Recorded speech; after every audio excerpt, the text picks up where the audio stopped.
Saya membaca 30, lalu Bapak Ibu 31 kita bergantian. Yohanes 8 ayat 30 sampai 36.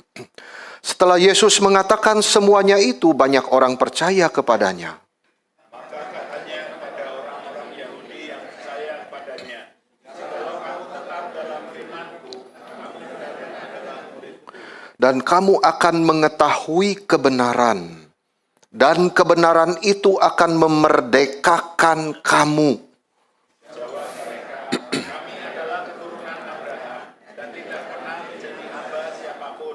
Bagaimana engkau dapat berkata kamu akan merdeka?" Kata Yesus kepada mereka, "Aku berkata kepadamu, sesungguhnya setiap orang yang berbuat dosa adalah hamba dosa. Dan hamba tidak tetap tinggal dalam rumah, tetapi anak tetap tinggal dalam rumah. Jadi apabila anak itu memerdekakan kamu, kamu pun benar-benar merdeka." Bagian ini berbicara tentang satu inti yang penting, saudara. Yaitu apa artinya menjadi seorang murid Kristus. Ya, bagian ini bicara itu. Apa arti menjadi murid Yesus yang sejati? Saya mengajak kita semua merenungkan dua hal di dalam bagian ini. Yang pertama, tetap dalam firman Kristus. Ayat 31 saya bacakan, maka katanya kepada orang-orang Yahudi yang percaya kepadanya, "Jikalau kamu tetap dalam firman-Ku, kamu benar-benar adalah murid-Ku." Nah, pertama-tama, saudara sekalian, saya ingin mengajak kita melihat bahwa ada dua macam percaya di sini. Yesus mengajarkan dua macam percaya ini kepada kelompok orang-orang Yahudi yang di situ. Ya, di ayat 30-31, di mana dia mengadakan conversation itu. Mereka dikatakan percaya, tapi akhirnya berubah. Dan itu bukan seorang murid Kristus. Ya, itu satu kelompok, saudara. Jadi ada bedanya antara percayanya seorang murid dan percaya tetapi tidak pernah sungguh-sungguh menjadi murid. Jadi ada yang sungguh-sungguh percaya secara personal kepada Yesus, ya secara pribadi, percaya sungguh-sungguh kepada Yesus. Ada juga yang percaya itu hanya kepada doktrin tentang Yesus. Itu berbeda sekali, saudara. Kalau kita melihat di bagian lain dalam kitab suci, kita diberitahu, saudara, kata percaya ini, setan itu dituliskan di dalam bagian lain dalam kitab suci. Setan itu percaya dan gemetar. Tapi tetap dia jadi setan, saudara. Yang lain saya ambil contoh, Yudas Iskariot. Bukan hanya percaya lagi, saudara. Dia mendapat hak istimewa. Ya, dilibatkan menjadi gereja yang pertama, 12 orang itu. Itu kelompok 12 murid. Yudas percaya doktrin tentang Yesus. Jadi ketika Yesus mengutus murid berdua-dua, salah satu itu Yudas, saudara. Dia cukup percaya sampai dia bisa berkhotbah tentang Yesus. Tapi Yudas bukan orang yang diselamatkan. Dia bukan murid Yesus yang sejati. Ini contoh orang-orang yang percaya doktrin tentang Yesus, tetapi dia tidak pernah menjadi murid. Ada lagi misalnya, saudara, orang-orang yang terlihat mengikut Yesus. Maka masih ingat ketika Yesus memberikan pengajaran tentang roti hidup. Ya, di pasal 6 itu. "Akulah roti hidup. Barang siapa datang kepadaku, dia tidak akan lapar lagi. Barang siapa percaya kepadaku, ia tidak akan haus lagi." Yesus bukan saja mengajarkan bahwa dia adalah sumber hidup, saudara. Tapi dia mengajarkan bahwa orang berdosa tidak bisa datang kepada dia kalau bukan Bapa yang bekerja. Jadi dia bicara lagi di ayat 65 tuh. "Telah kukatakan kepadamu, tidak ada seorang pun dapat datang kepadaku kalau Bapa tidak mengaruniakannya kepadanya." Ketika orang-orang Yahudi dengar ini, saudara, Ini ajaran aneh. Itu sebabnya saudara, banyak dari murid-murid dicatat di situ. Yang tadinya mengikut dia di awal pelayanannya, saat itu mengundurkan diri. Dan tidak lagi mengikut dia.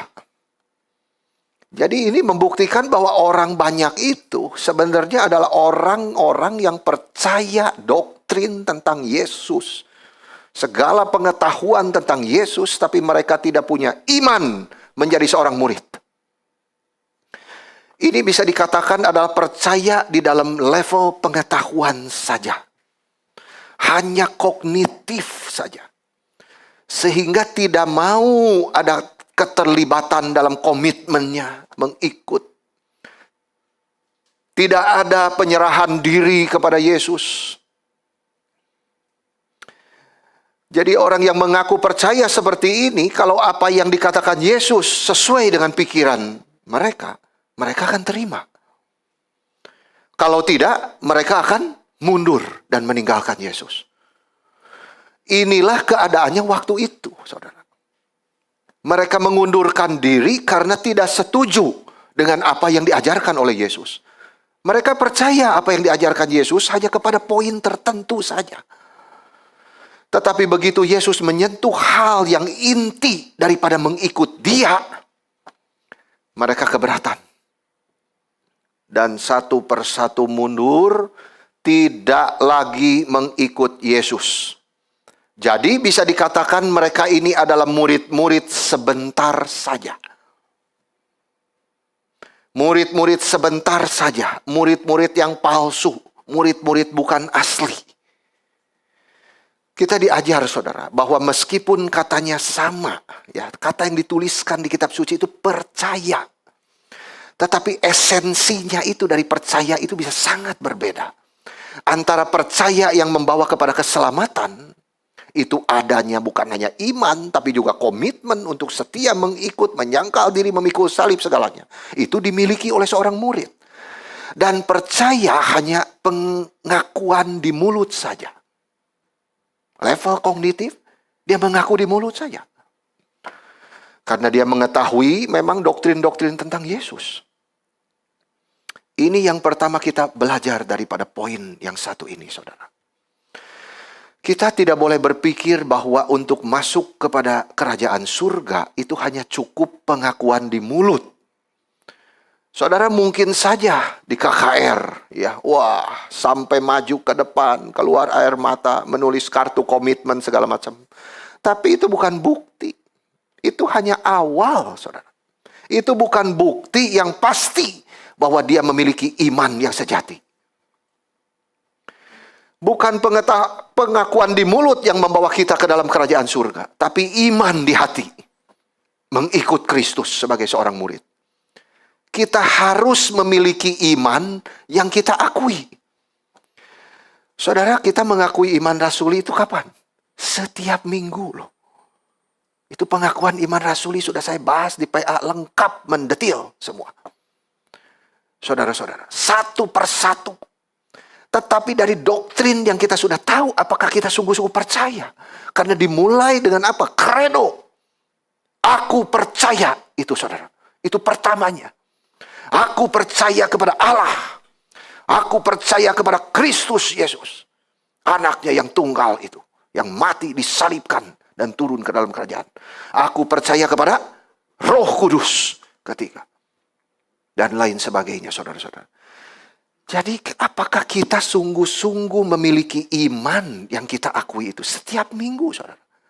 Kalau kita mengimani setiap kalimat itu pasti diresapi dengan baik itu, saudara. Setiap kali kita bicara mengakui iman kita itu. Aku percaya kepada Allah, pencipta langit dan bumi. Bolehkah saya terus hidup dalam kekhawatiran? Dunia ini punya Dia, saudara. Benteng yang teguh itu Allah kita. Apakah saya berhak untuk hidup terus diikat kekhawatiran? Itu poinnya itu, saudara. Bukan cuma pengetahuan, oh iya, dunia ini segala macam khalik, saudara, diciptakan creatio ex nihilo. That is all knowledge. But do you believe in God? Saudara-saudara, aku percaya kepada Yesus Kristus. Sungguhkah kita percaya dia inkarnasi? Anak Allah itu menjadi daging.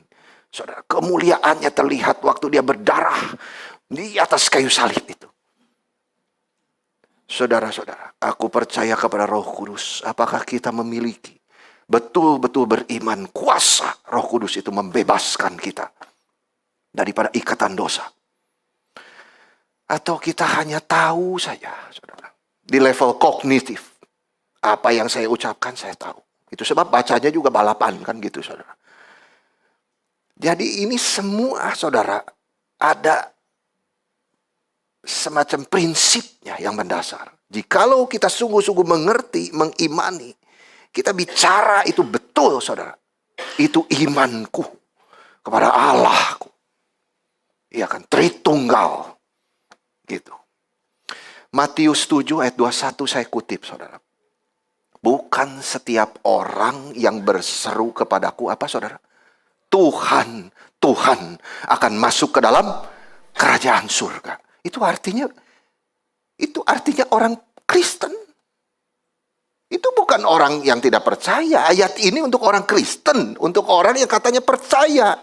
Tapi percayanya itu di mana, saudara, levelnya? Gitu. Ini seruan saudara-saudara untuk kita semua. Yang tahu Yesus adalah Tuhan. Dia panggil Tuhan, Tuhan. Tapi Tuhan sendiri bilang, saudara, di akhir zaman ternyata aku tidak mengenal kamu. Jadi reaksi Yesus kepada orang-orang Yahudi yang berkumpul waktu itu. Apakah percayamu itu sungguh-sungguh? Itu di ayat 31 itu. Kita sekarang tahu, saudara, di dalam kitab suci. Bahwa mereka itu tidak sungguh-sungguh mengikut Kristus. Palsu semua iman mereka itu, saudara. Ya kan? Itu sebabnya ayat 31 itu, saudara, di dalam konteks itu, ya, kepalsuan iman itu, Yesus berkata kepada orang-orang Yahudi yang telah percaya kepadanya itu, jikalau kamu tetap di dalam firman-Ku, itu berarti tidak, saudara. Jikalau kamu tetap dalam firman-Ku, kamu benar-benar adalah murid-Ku. Itu. Apa artinya tetap di dalam firman-Ku itu? Saudara, kata tetap itu berarti ada satu ketekunan, perseverance, ya. Jadi ada satu proses, bukan di awal, ya, saudara, bukan. Tapi setelah itu gimana, gitu? Setelah kamu ngaku mau percaya Yesus, ya, bertobat sudah sungguh-sungguh percaya Yesus. Setelah itu gimana? Itu tetap maksudnya. Tetap itu tinggal, berdiam, tekun. Ya. Jadi itulah kata yang penting sekali untuk seorang murid. Gitu.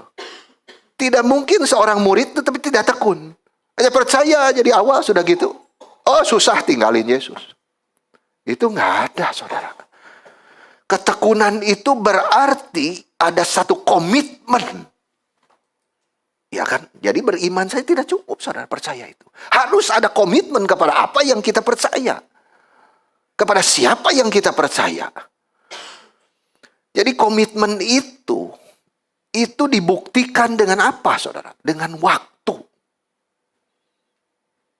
Waktu itu, saudara. Jadi bukan hanya mengikut di awal, tapi begitu ada kesulitan langsung mundur. Yesus berkata, tetap di dalam firman-Ku.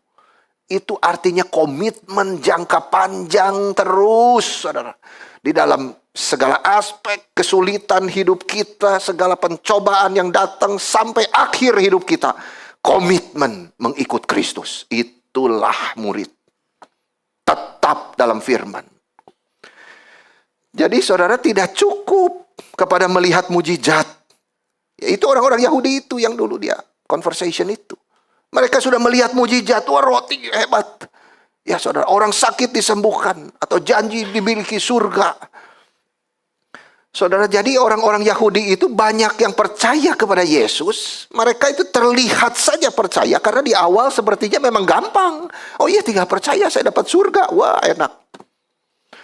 Mereka kagum dengan mujizat. Oh Yesus, orang lumpuh disembuhkan, saudara. Iya kan? Setan diusir. Makan gratis. Bayangkan ribuan orang itu. Ya, dia menjanjikan pengampunan dosa, saudara, surga yang kekal. Waduh, siapa nggak mau percaya Yesus? Jadi itu, saudara, bukan saja terjadi di zaman Yesus, karena firman ini kekal adanya. Jadi berbicara kepada segala zaman, firman itu kekal, saudara. Apapun yang kita lihat di dunia itu kering, layu, sebentar saja lewat. Tapi firman itu kekal, itu sebab kejadian ini, saudara, bukan saja terjadi di zaman Yesus, tapi juga sekarang. Banyak orang mencari Yesus seperti itu. Mungkin saja karena orang takut mati. Cari Yesus. Ada yang ingin dapat damai. Ada yang ingin dapat kekayaan. Ada yang ingin surga. Tetapi terbukti di dalam kitab suci, orang-orang yang mengikut Yesus dengan cara seperti itu, imannya kandas di tengah jalan. Saudara-saudara, saya bukan artinya, ya saudara, kita tidak bisa jadi Kristen karena awalnya punya pengalaman seperti itu.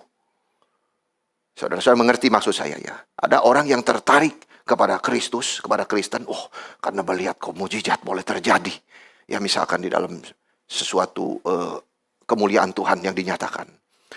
Banyak kesaksian, saudara, orang-orang yang tertarik jadi orang Kristen karena awalnya melihat aspek seperti itu. Tapi maksud saya itu tidak boleh berhenti di situ. Karena itu bukan kekristenan sama sekali. Saudara-saudara. Iman dia itu harus komitmen, harus tekun, harus tetap, harus tinggal, harus bertumbuh terus di dalam pengenalan kepada Tuhan. Yesus Kristus yang sudah mati untuk dia. Kalau tidak, saudara, setelah lewat proses waktu, kesegaran di awal sudah layu, saudara. Dunia dan setan mulai menarik dia dengan segala macam kemuliaan duniawi. Kesulitan hidup mulai datang satu persatu, maka dia tidak mungkin mengikut Yesus dengan tekun. Akhirnya dia mungkin sekali, saudara, meninggalkan imannya. Yesus berkata di dalam Matius 24 ayat 13. Begini bunyinya, saudara. Orang yang bertahan sampai pada kesudahannya akan selamat. Sekali lagi, saudara. Orang yang bertahan sampai pada kesudahannya akan selamat. Ini bicara ketekunan itu. Tetap bertahan. Saudara, bertahan terhadap apa? Itu konteksnya penderitaan. Matius 24 itu. Itu konteksnya pasal itu, saudara. Perang, gempa, kelaparan, saudara. Tapi Yesus bilang itu baru permulaan. Kamu akan diserahkan supaya disiksa. Kamu akan dibunuh dan dibenci karena namaku. Banyak orang akan murtad. Saudara-saudara. Tapi orang yang bertahan sampai pada kesudahannya akan selamat. Mungkin saudara-saudara kita di zaman ini tidak sampai disiksa ikut Yesus.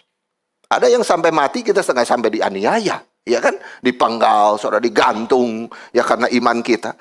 Tapi pada intinya, saudara, semua yang mengikut Yesus harus apa, saudara? Menyangkal diri. Harus apa, saudara? Memikul salibnya setiap hari. Itu bukan gampang. Itu penderitaan, saudara. Itu teologi salib, bukan teologi kemuliaan. Itu sebabnya di dalam khotbah minggu kemarin, saudara-saudara, engkau, jikalau sungguh-sungguh mengikut aku, maka dunia akan membenci kamu. Kalau semua orang sukacita, wah, saudara, itu mungkin kamu bukan Kristen sejati. Saudara-saudara, kita itu harus menarik garis dengan dunia. Saudara, Yesus mati itu untuk itu. Saudara, di dalam hidup kita mengikut Kristus, pasti akan banyak pikulan salib dan penyangkalan diri. Segala macam kesulitan, godaan untuk meninggalkan iman kita. Baik itu di rumah tangga, baik itu di gereja, baik itu di masyarakat. 3 tatanan ini. Saudara, sudah cukup banyak orang, saudara, contoh, ya meninggalkan iman mereka karena apa? Pasangan hidup, saudara. Iya kan? Karena apa lagi, saudara? Kepahitan. Dan firman Tuhan berkata, saudara, siapa yang setia mengikut Kristus sampai akhir akan selamat.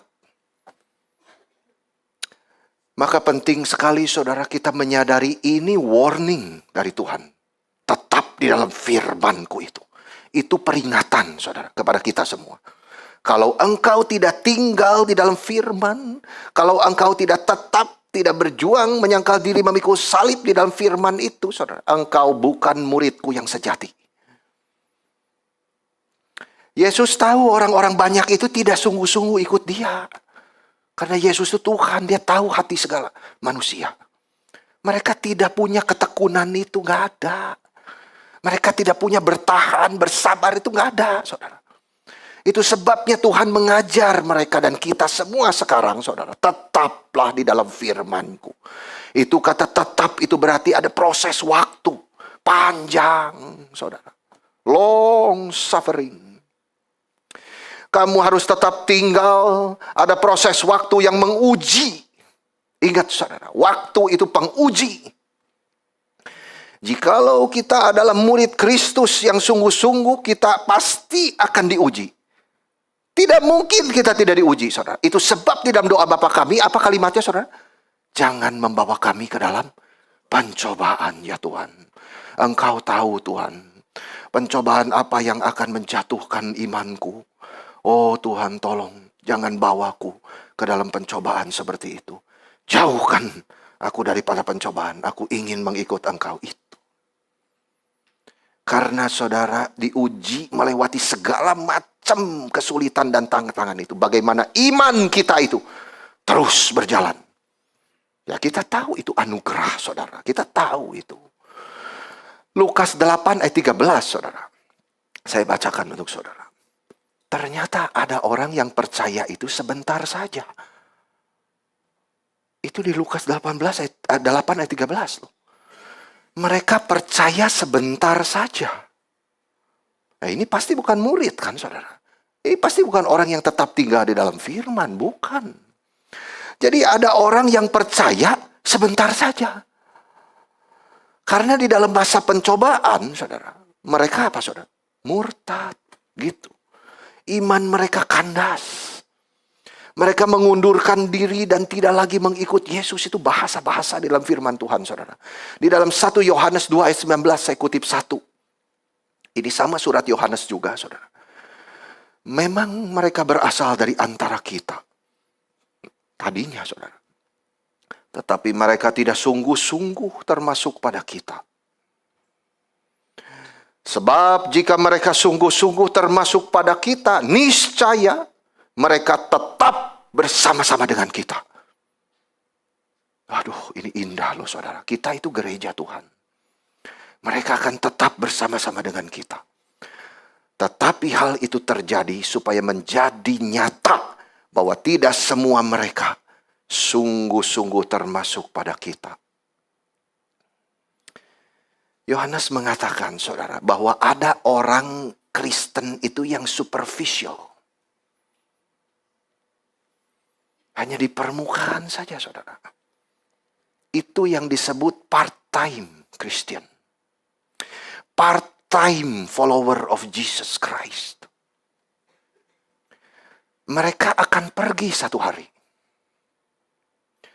Mereka tidak setia. Seperti contohnya Yudas Iskariot. Itu sudah dicontohkan dari 12 murid. Karena 12 murid itu adalah gereja yang awal saudara. Dan satu itulah part-time follower. Imannya palsu. Dia bukan murid Kristus yang sejati. Dia tidak tinggal. Dia tidak tetap di dalam firman Kristus. Dia menjual Tuhannya. Saudara-saudara. Waktulah yang akan membuktikan apakah kita murid Kristus yang sejati atau bukan. Saudara, jangan sampai pada awalnya kita begitu rajin ke gereja, giat melayani. Akhirnya saudara, di dalam ujian waktu yang panjang terus merosot. Hari ini kita mendengar peringatan ini dari Tuhan kita. Saudara, saya cukup banyak mendengar orang Kristen kepahitan. Memang semua orang sudah jatuh ke dalam dosa, termasuk orang Kristen, saudara-saudara. Hanya dosanya sudah ditebus. Iya kan? Kalau orang berdosa itu gimana, saudara? Paling gampang menyalahkan pihak lain, kan gitu. Saudara, kita bisa menyalahkan pendeta, bisa menyalahkan rekan kerja, saudara, apapun itu. Tapi ingat, gereja itu adalah kumpulan orang berdosa yang sudah ditebus oleh Tuhan. Kita terus disempurnakan. Kita bukan orang yang sudah sempurna. Paulus bilang, aku mengejar, aku melupakan apa yang sudah di belakangku. Aku berjalan terus mengejar kepada hadiah, yaitu panggilan surga di dalam Kristus Yesus. Jadi di dalam dunia tidak ada gereja sempurna, saudara. Justru itulah meski kita masih hidup di dalam dunia, supaya mata kita itu diarahkan ke surga, saudara-saudara. Tetapi satu hal yang saya mau katakan di sini. Iblis, setan, itu bisa memakai cara apapun, saudara, untuk kita meninggalkan gereja. Saudara-saudara, iblis kerja segala macam cara. Karena Tuhan kerja, dia juga gak mau kalah. Dia kerja juga, saudara. Jikalau hubungan kita tidak beres dengan Tuhan, kita pasti gampang tertipu. Saudara masih ingat gak? Saya pernah ceritakan beberapa kali di atas mimbar ini. Seorang dukun pergi ke gereja. Saudara, kalau di luar dia terlihat rajin sekali. Iya kan? Ini cerita fakta. Setiap minggu saudara tidak pernah absen ke gereja. Duduknya di kursi yang sama, saudara. Tetapi majelis melihat dia ini kok punya kebiasaan yang aneh, saudara. Iya kan? Jadi setiap minggu dia menyanyi dengan begitu giatnya, saudara, begitu bergairah. Pas giliran khotbah, dia tidur. Aduh. Ini saya tidak pernah lupa, saudara, cerita ini dari dosenku. Jadi saudara diselidiki. Iya kan? Diselidiki dong sama majelis. Kan? Kenapa saudara diselidiki? Ternyata itu bukan soal dia kecapean, saudara, atau kurang tidur kemarin Sabtu. Tapi karena dia seorang dukun. Dia bermain-main dengan setan, saudara. Sehingga telinganya itu ditutup. Itu persis penabur itu. Saudara-saudara, iblis itu bekerja membuat kita mencari alasan 1001 macam untuk kita meninggalkan gereja. Bertahan, saudara. Tekun. Menyangkal diri. Tetap di dalam firman. Saudara-saudara, itu masalahnya itu apa? Itu hatinya sendiri. Itu permasalahannya, saudara. Jadi waktulah yang akan menguji kita. Itu sebabnya kita harus sungguh-sungguh rendah hati. Minta anugerah Tuhan terus menopang kita. Untuk tetap tinggal di dalam firman. Ada proses waktu yang akan menguji. Saudara-saudara, apapun itu. Berbeda-beda. Tapi setan tahu kelemahan setiap orang Kristen. Saudara-saudara, tetap di dalam firman. Apakah kita setia mengikut Kristus? Kita tidak boleh menjadi orang percaya Yesus sebentar saja. Seperti yang diungkapkan oleh firman, saudara. Tapi kita menjadi orang, menjadi murid Kristus yang full time, yang setia, yang tekun, yang tetap tinggal di dalam firman. Apapun yang menggoncang hidup kita, saudara. Paling tidak kita bisa melihat dua hal dari seorang murid yang tetap di dalam firman, yang tekun. Apa itu, saudara? Pertama, dia terus-menerus belajar firman dari Kristus. Saudara, jadi orang Kristen itu apa sih di dunia yang paling penting? Memang belajar fisika, kimia, saudara, itu penting. Itu satu struktur di dalam knowledge, saudara, di dalam study kita. Untuk kita bisa melanjutkan jenjang di dalam gelar dan sebagainya, saudara-saudara. Itu bukan tidak penting. Tetapi intinya yang mendasar, kita harus mengenal siapa Tuhan kita. Dan siapa diri kita sesungguhnya, saudara. Natur daripada kita. Dan natur daripada Allah. Saudara-saudara, jadi sebagai murid Kristus, kita seumur hidup komit ikut Dia. Kita harus terus belajar firman. Tidak pernah boleh berhenti belajar firman. Saudara. Dan belajar itu berarti, saudara, belajar itu ada berpikir. Iya kan? Kita menjadi orang-orang, saudara, yang belajar, mikir di situ. Pikir, apa ini maksudnya? Ya saudara-saudara, belajar bersama-sama. Baca buku-buku tafsiran, reform yang sejati. Ya saudara, yang bagus. Jadi kita bisa bertumbuh. Kalau kita sudah belajar sambil mikir, kita ngerti, itu sebab kita bertumbuh. Tidak cukup sekali doang ke gereja, itu gak cukup, saudara. Gak bisa. Itu kewajiban orang Kristen beribadah kepada Tuhan. Memang hanya satu kali di dalam setiap minggu. Tapi di rumah bagaimana saudara? Apakah saudara membaca saat teduh dan belajar pribadi? Itu penting sekali saudara-saudara. Karena belajar firman itulah yang mengakibatkan, memampukan kita untuk tetap di dalam firman. Apapun godaan, cobaan di depan, saudara, jalan terus mengikut Kristus. Because you study the word. Belajar firman, saudara-saudara. Selidiki kebenaran, karena di dalam firman itulah kebenaran tentang Kristus harus diselidiki. Jadi jangan menutup hati, saudara, pikiran, seolah-olah saya sudah cukup. Iya kan, ngapain belajar lagi? Gelar sudah tinggi. Gak ada, saudara. Gak ada batasan. Tidak ada batasan belajar kitab suci terus, saudara. Membaca sekali terus diperkaya. Kita harus terus-menerus belajar. Berpikir, merenung, sehingga kita bertumbuh. Setelah kita bertumbuh, saudara-saudara, betul-betul kita itu menjadi murid Kristus yang sejati. Kedua, saudara, setelah kita belajar, ada tahapan kedua. Terus-menerus menaati firman Kristus itu. Jadi tetap di dalam Yesus, tetap di dalam firman Yesus itu, belajar. Memang kita harus punya aspek kognitif, saudara. Pengetahuan di dalam level itu. Tapi harus kita, saudara, di dalam hidup kita itu taat kepada apa yang kita tahu. Apa yang kita sudah ngerti. Jadi kita belajar firman itu bukan semata-mata hanya untuk kepuasan intelektual. Itu paling salah, saudara. Untuk kepuasan akademik. Atau kita ingin menumpuk pengetahuan, saudara, sehingga kita bisa membanggakan diri. Itu paling salah. Saudara, apa pentingnya punya pengetahuan banyak tentang doktrin kalau kita tidak menaati apa yang Tuhan mau? Saudara ingat, bukan orang yang berseru Tuhan, Tuhan. Level pengetahuan itu. Yang akan masuk kerajaan surga. Tapi yang mengerjakan kehendak Bapakku. Kalau tidak taat bagaimana kerja?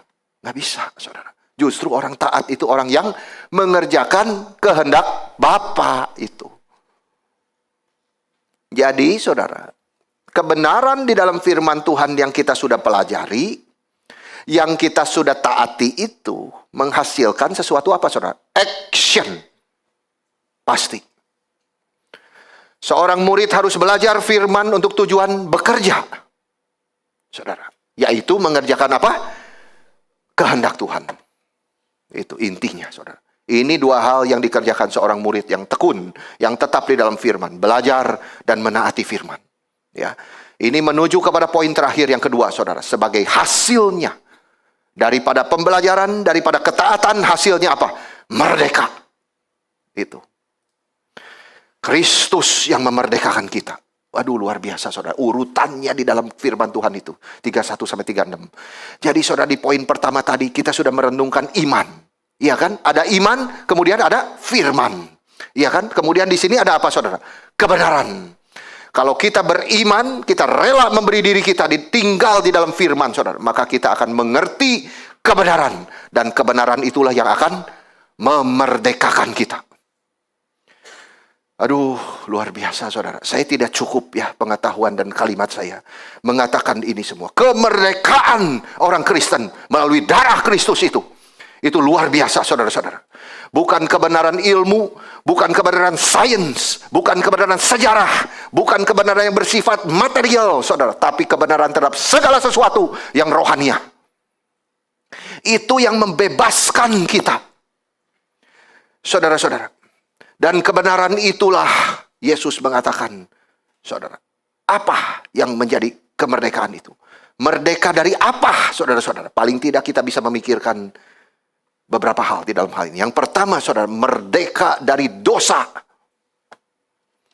Itu yang pertama kali, saudara. Jadi orang itu, saudara, disebut merdeka, disebut bebas. Itu kalau dia dibebaskan dari perbudakan dosa. Ayat 31-32. Kalau kamu tetap dalam firman-Ku, kamu benar-benar adalah murid-Ku, dan kamu akan mengetahui kebenaran, dan kebenaran itu akan memerdekakan kamu. Saudara, Yesus mengatakan ini kepada orang-orang Farisi, dan mereka sangat marah, saudara, waktu itu. Iya kan? Yesus menyatakan, kenapa? Kamu mengatakan saya orang yang diperbudak? Iya kan?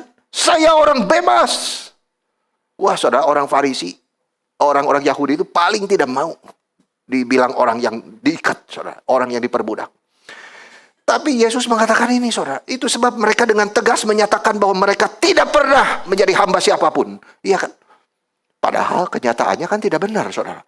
Iya kan? Israel pernah dijajah berapa kali tuh? Iya kan? Sama Mesir. Siapa lagi itu pernah jajah, saudara? Babilonia. Iya kan? Terus? Iya, saudara, dan Yunani. Dan sekarang juga pada waktu Yesus bicara itu di bawah pemerintahan siapa tuh? Romawi, iya kan?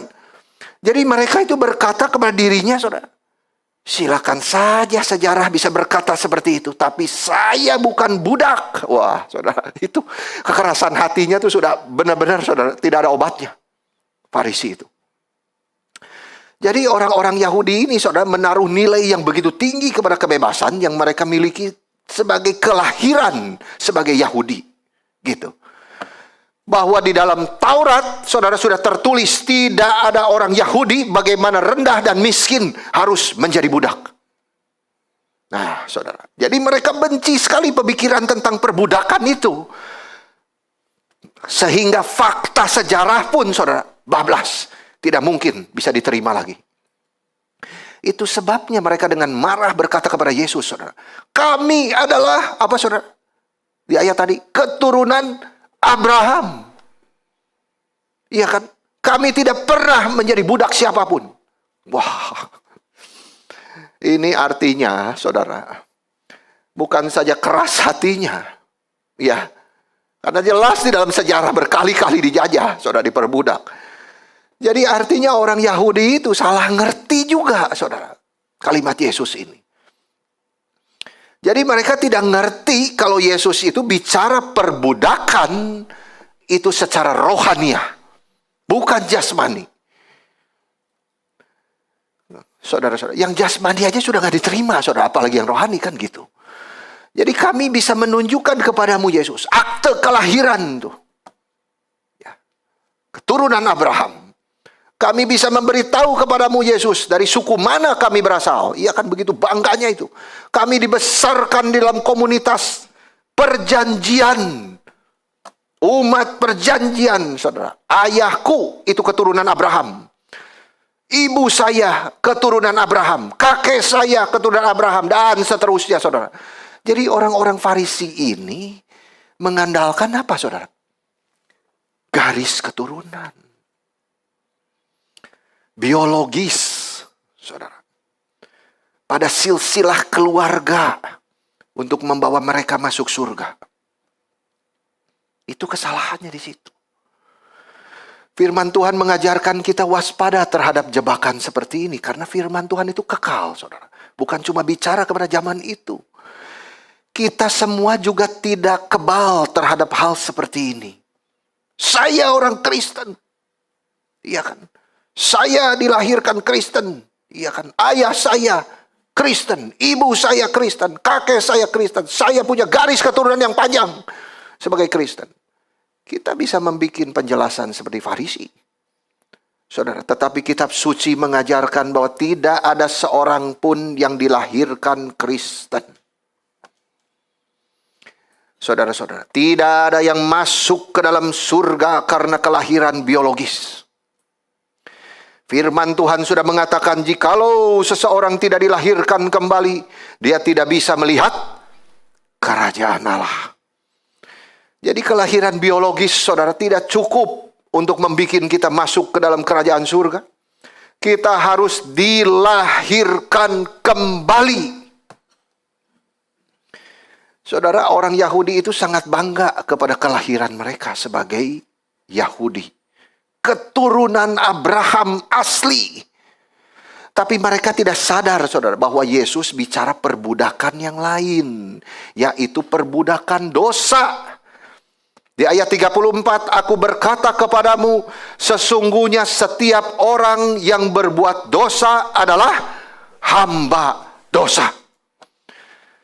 Saudara, orang Farisi ini tidak sadar diperbudak dosa. Mereka sangka mereka orang bebas. Itu sebabnya Yesus di ayat 34, aku berkata kepadamu, sesungguhnya.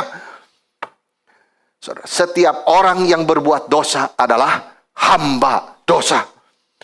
Jadi Yesus ingin membuka pengertian mereka, saudara, bahwa mereka bukan diperbudak oleh pemerintah Romawi. Yesus bicara soal perbudakan dosa. Ini kondisimu yang sebenarnya. Meskipun mereka tidak mengakui saat itu. Mereka diikat, saudara, oleh kelemahan. Tidak punya kekuatan untuk membebaskan dirinya. Yesus bicara soal kuasa dosa. Dosa yang mengikat, menguasai manusia. Yesus mengatakan apabila anak itu, apa saudara?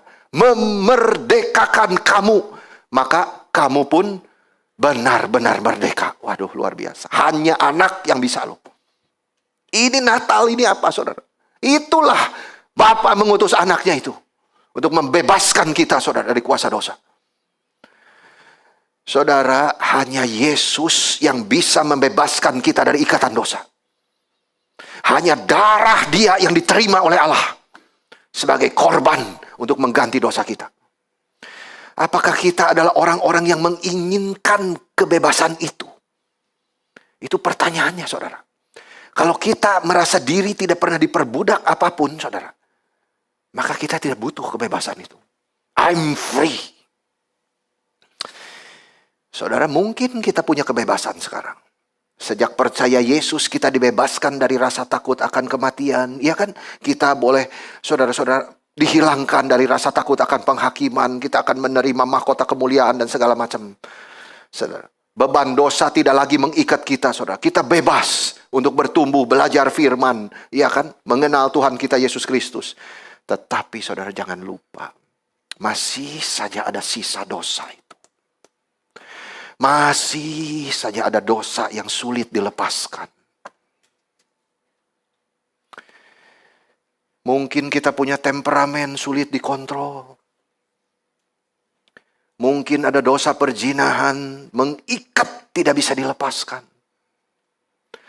Tapi apapun dosa yang mengikat itu, saudara, datanglah kepada Yesus. Karena Dia berjanji kalau anak memerdekakan, maka kamu akan merdeka. Hanya Dia, saudara, bisa membebaskan kita. Manusia benar-benar merdeka kalau dosa itu tidak lagi mengikat dia. Tentu kesempurnaan itu diterima waktu kita mati. Kita sudah tidak diikat tubuh, saudara-saudara, yang fana ini. Manusia, tetapi saudara harus mengerti, manusia bebas itu bukan karena dia bisa mengerjakan apa yang dia ingin kerjakan, saudara. Kita biasanya di level yang biasa-biasa, saudara. Kita bilang, oh, saya kerjain apapun, terserah saya dong. Saya bisa, ya kan? Saya bisa. Yang penting gak kelihatan orang tua, ya kan? Gitu, saudara-saudara. Yang penting gak kelihatan ini, itu. Saya bebas, saudara. Tapi itu bukan kebebasan yang sesungguhnya yang dituliskan di sini.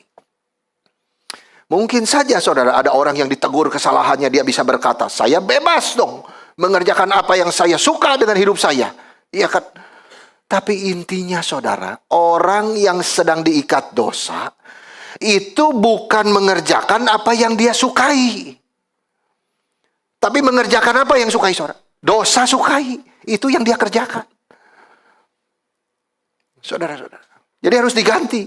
Saya bebas dong, bebas apa? Mengerjakan yang dosa saya sukai, ya itu, benar itu. Itu ada harapan, saudara, untuk ditolong oleh Yesus. Jadi kebiasaan, saudara, mengikat dia, menjadikan dia tidak bisa hidup tanpa itu. Kuasa dosa itu menjadikan dia lemah. Dia tidak punya kekuatan untuk mengerjakan apa yang sebenarnya, saudara, dia sukai. Semua manusia itu dicipta untuk apa, saudara? Memuliakan dan menikmati Tuhan. Itu poinnya, saudara, intinya. Tapi dia tidak bisa. Gitu. Ada sesuatu yang menghalangi saya. Nah, itulah, saudara, yang dimaksudnya.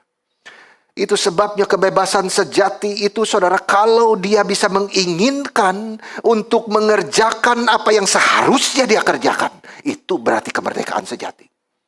Menginginkan untuk mengerjakan apa yang seharusnya dia kerjakan. Menginginkan dulu, saudara. Dan kedua, bisa mengerjakan apa yang seharusnya dia kerjakan. Itu baru merdeka. Dan itu hanya bisa diberikan oleh Yesus Kristus, Tuhan kita. Saudara, karena kita semua memang dicipta oleh Tuhan, awalnya itu untuk hidup memuliakan Dia, menikmati Dia. Dan setelah kejatuhan itu hanya bisa dimungkinkan kalau Yesus memerdekakan kita. Saudara. Maka dimulai dengan kita tidak lagi dikuasai dosa. Bukan tidak berbuat dosa lagi, saudara. Kita semua masih hidup di dalam tubuh ini. Ya, tetapi kita tidak lagi dikuasai oleh dosa. Dosa tidak lagi memerintah di dalam hidup kita. Saudara-saudara. Kita tidak lagi hidup menikmati dosa. Itu sudah dimerdekakan. Ya, dan itu terus menerus, saudara. Ada prosesnya. Kita sudah dimerdekakan dari dosa asal.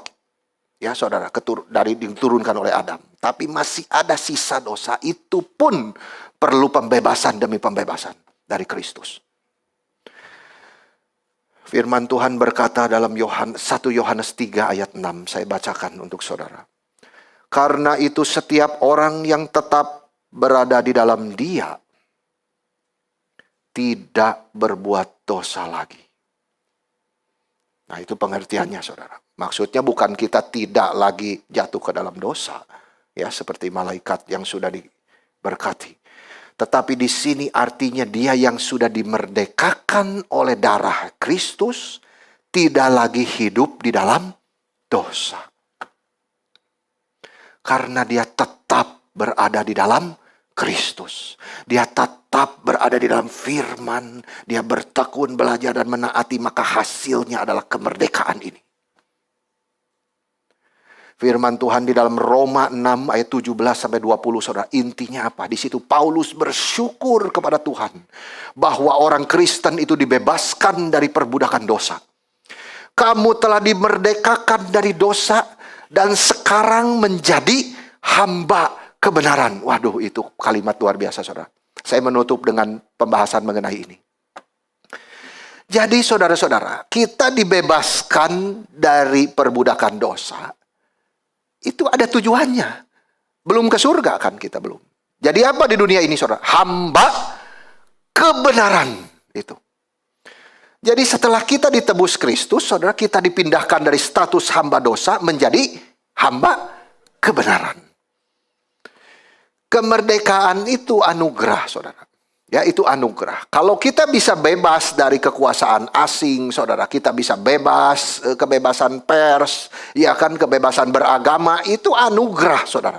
Tapi tetap kebebasan seperti itu terbatas. Kebebasan seperti itu tidak pernah memuaskan jiwa kita. Yesus berkata, hamba tidak tetap tinggal di dalam rumah, tapi anak tetap tinggal dalam rumah. Artinya apa, saudara? Seorang hamba itu bisa sementara tinggal di rumah tuannya. Tapi bukan untuk selamanya. Saudara-saudara, nanti sebentar dia mau dijual. Hanya anak yang menikmati kemerdekaan yang sejati itu. Dan kemerdekaan itu hanya bisa diberikan oleh Kristus. Dan itu adalah kemerdekaan dari dosa. Itu sebabnya, saudara, kemerdekaan itu anugerah. Itu harus diterima dulu. Untuk kita mengerti hamba kebenaran tadi. Itu anugerah, saudara, yang paling tinggi. Itu kebebasan yang telah membebaskan kita dari perbudakan dosa asal itu. Saudara, sehingga kita diadopsi menjadi anak-anak Allah. Jadi saudara, di dalam kebebasan ini, itulah kebebasan di firman Tuhan disebut. Kamu sudah dimerdekakan dari dosa dan sekarang kamu menjadi hamba kebenaran, saudara. Apa artinya? kamu menerima anugerah Tuhan, kamu sudah dijadikan hamba kebenaran. Itu artinya saudara, sebagai seorang yang sudah dibebaskan dari kuasa perbudakan dosa, dia bebas melayani Tuhan. Saudara jangan lupa ini. Melayani Tuhan itu bukan cuma di gereja. Seluruh aspek hidup kita itu adalah pelayanan kepada Raja kita yang sudah mati menebus kita dari perbudakan dosa. Itu maksudnya saudara, hamba kebenaran itu. Saya sudah tidak diikat dosa, saya bebas melayani dia. Itu poinnya saudara. Baik di rumah, di kantor, di gereja, semua. Itu aspeknya selalu kepada Injil. Tidak pernah kepada yang lain saudara. Jadi memerdekakan orang dari dosa itu cuma siapa yang bisa saudara? Cuma Tuhan. Itu tidak ada campur tangan manusia. Tetapi saudara-saudara, setelah dibebaskan, kita berbagian di dalam pekerjaan Tuhan. Melayani dia sebagai hamba kebenaran. Itu poinnya. Saudara-saudara, kalau kita lihat contoh di dalam Alkitab. Misalnya ketika Tuhan Yesus saudara membangkitkan Lazarus. Iya kan? Hai Lazarus, keluar. Itu hanya kuasa daripada Kristus bisa panggil dia loh. Bisa menghidupkan dia. Tapi sudah begitu Tuhan suruh siapa? Ngebuka itu kain. Suruh manusia. Suruh murid-muridnya. Buka kain itu. Biarin dia pergi. Saudara. Kalau kita melihat kisah yang lain. Ketika Tuhan panggil Rasul Paulus misalkan. Siapa yang bisa memancar sinar. Begitu terangnya dari surga. Iya kan? Sampai dia jatuh ke tanah saudara. Dan ada suara yang panggil dia memberi hidup yang baru kepada Paulus. Hanya Tuhan, saudara. Tapi setelah Paulus sampai ke Damsyik, siapa yang dipakai Tuhan? Ananias. Saudara. Ananias dipakai Tuhan menumpang tangannya kepada Paulus. Dan dia bisa melihat lagi. Banyak orang dipakai Tuhan. Tuhan pakai Filipus memberitakan Injil kepada Sida-sida Ethiopia. Saudara, Tuhan memakai Priscilla, Aquila. Menjelaskan kebenaran kepada Apolos. Dan banyak lagi yang lain saudara. Setiap orang Kristen itu saudara. Tidak punya alasan untuk tidak melayani Tuhan. Karena setiap orang Kristen sudah dimerdekakan dari perbudakan dosa. Justru dia diberi karunia untuk menjadi hamba kebenaran. Jadi pasti setiap orang Kristen mempunyai paling tidak satu karunia saudara. Itu anugerah Tuhan. Untuk setiap orang yang sudah dia bebaskan dari dosa. Saudara, saya tutup dengan satu cerita dari anak yang hilang. Saudara tahu kan perumpamaan anak yang hilang? Ketika anak itu memutuskan untuk pulang ke rumah. Saudara, siapa yang duluan lari itu? Bapaknya. Dia sudah mungkin ketakutan. Aduh, saudara-saudara. Tapi bapaknya yang duluan lari menemui dia. Itu hanya bisa bapak yang mencintai itu. Dia tidak perintahkan anak buah dia. Tidak, saudara. Bapak sendiri menemui anaknya. Itu seperti seolah-olah apa, saudara? Menghidupkan kembali. Itu hanya Allah yang bisa, saudara.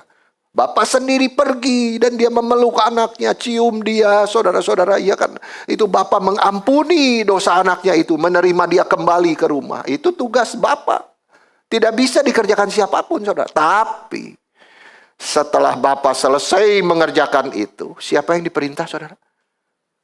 Itu pelayan-pelayannya semua yang kerja. Cepat bawa jubah yang paling bagus. Pakaikan kepada dia. Terus apalagi, saudara? Sudah jubah. Cincin ambil, pakaikan di jarinya. Itu semua manusia yang kerja. Lalu apalagi saudara? Sepatu ambil. Pakai di kakinya. Lalu ambil anak lembu saudara. Yang paling gemuk. Ya, sembelih. Lalu kita makan dan bersuka cita. Kan begitu. Mari kita buat perayaan. Coba saudara kita perhatikan ini. Apa yang diperintahkan kepada para pelayannya itu. Dan apa yang dikerjakan para pelayannya. Mengambil jubah. Pakaikan kepada anaknya saudara.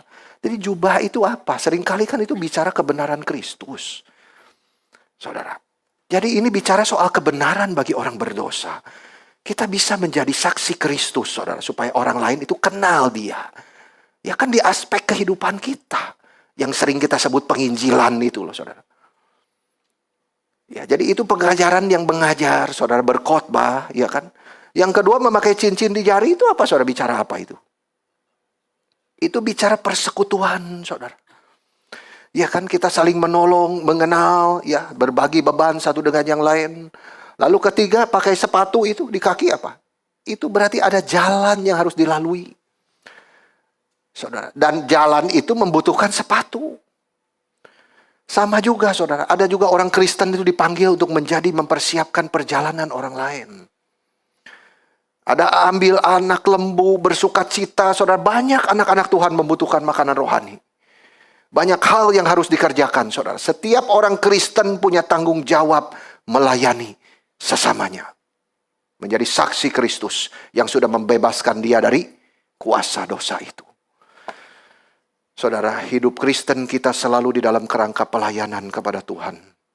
Yang sudah memerdekakan kita dari perbudakan dosa. Sudahkah saudara sungguh-sungguh mendapat kebebasan dari Kristus untuk melayani dia? Sampai di sini kiranya Tuhan menolong kita semua. Amin.